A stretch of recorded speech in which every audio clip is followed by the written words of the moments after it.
And first tonight at 10, the federal government is still shut down after a deadlocked Congress fails to reach a deal on funding. Now, this is sending ripple effects across the region with federal workers facing an uncertain future. We have live team coverage for you tonight. Sydney Persing is standing by with some of the biggest concerns for federal workers other than their jobs. But we start with Shirin Rajay with the latest developments from Capitol Hill.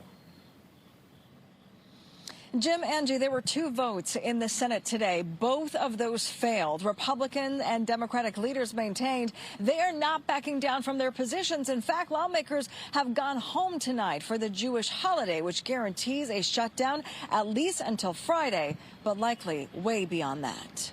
After hours of talks, the U.S. Senate adjourned Wednesday with no path forward to reopen the government. Lawmakers on both sides playing the blame game. It was very clear behind closed doors that the president hasn't fully grasped the magnitude of the disaster he's causing Americans.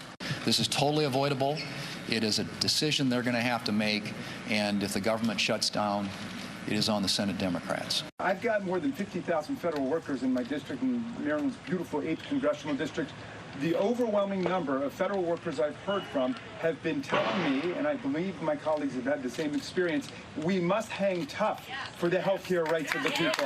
Democrats are holding firm on demands to make health care subsidies that lower costs for millions of Americans permanent. Republicans not budging, saying a stopgap funding bill to reopen the government is more important right now. If Donald Trump wants to negotiate in good faith and address this issue of the crisis in health care, which they largely helped cause in their so-called big, beautiful bill.